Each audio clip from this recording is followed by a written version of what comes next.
This is Tom Dillon, the Lifetime Liberal. Today is Sunday, March 15th, 2026. The title of this rant is Ignorance and Arrogance Do Not Win Wars. No, they don't. So The Art of War, a book that was written about 2,500 years ago that is still studied and used not only for war, but for many other things. But let's break down just a few things of it. It talks about strategies. It talks about tactics. It talks about leadership. It talks about deception. It talks about understanding your capabilities, understanding the capabilities of your opponent. It also talks about winning with minimal conflict. See where this is going here? So our president was given some definitive, and I mean definitive truths before the war started, that Trump was definitely warned that, number one, killing the top dog in Iran did not necessarily mean regime change or unilateral surrender. It didn't mean either of those. He was also told unequivocally that once a war starts, that there are unintended consequences that happen because of it that we don't anticipate. He was told, yes, he was. So some of the things, we probably, I mean, not we, but the people who are talking to him probably told him, but something that Trump didn't believe was that our embassies could be bombed, that other places in the Middle East could be bombed, that some of our armed forces could be bombed, and some places in Israel could be bombed. And not only our armed forces, but where we had assets, meaning munitions, etc. All of that could have been, he was told that all ahead of time. And again, I mentioned that other places in the Middle East were bombed, and they're not happy about the way we're handling the war. No, they're not. If they decide to take out a lot of the assets they have in terms of our T-bills and things like that, could be trouble for us. But the thing that was told again to him definitively is that we should not close the Straits of Hormuz.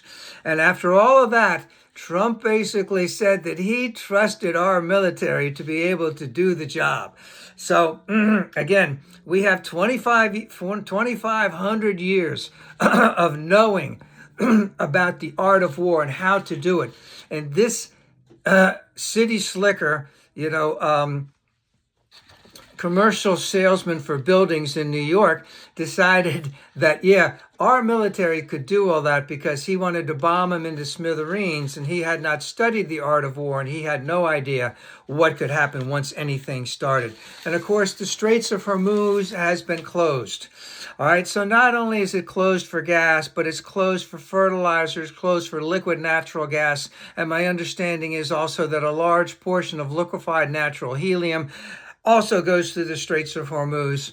And of course, the other thing he was told definitively was that it could create economic havoc throughout the world. Now, there are a dozen other things I could say about this, but again, Trump said he had his faith in his military because he thought might made right, and the fact that, we're Christians, etc.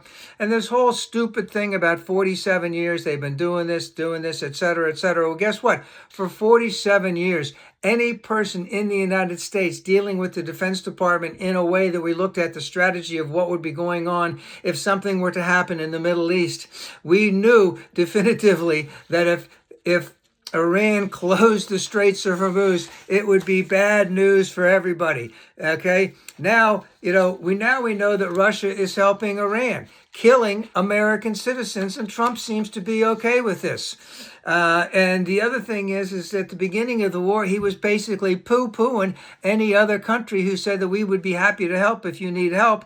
And now he is begging them, and I do mean begging them, to come and help him, because the United States military says even with foreign assets coming in, meaning France, Germany, England, whatever other country may be helping out, that the Straits of Hormuz could not be even available for escort until after April 1st. So things are not looking good right now. But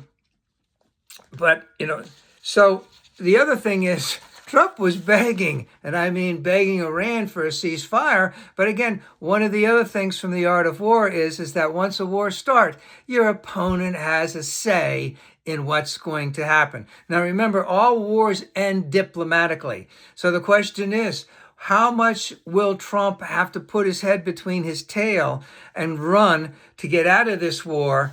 And guess what? Iran's asking for a heck of a lot. Okay, but the one thing I need to emphasize here again, this is where ignorance and arrogance meet with reality of war and what we've known about war and how how they are fought for the last 2,500 years.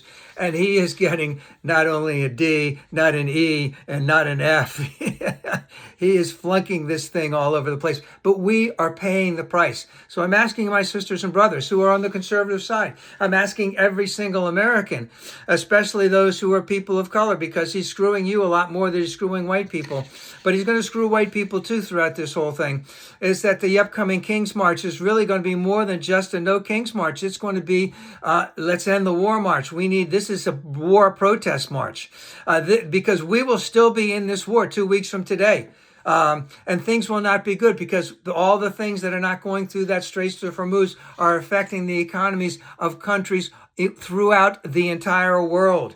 And all I can say is, again, he is taking us down. He is taking us down. We must be united in our fight against this.